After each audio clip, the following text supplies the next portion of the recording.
How to change your Roblox profile picture.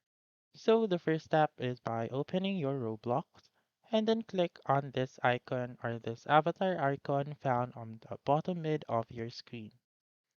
Once you have done that, you just simply click on customize right here.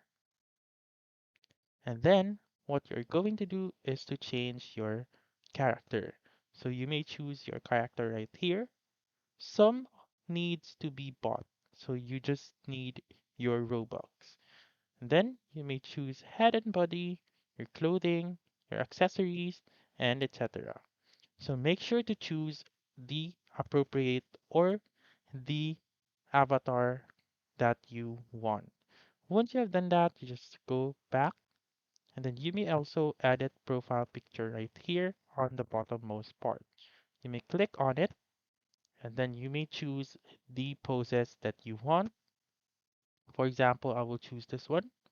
Click on next and then you may change the zoom or you may rotate the avatar that you have. Click on next once again and then make sure to click on save and then that's it. That's how you can change your Roblox profile picture.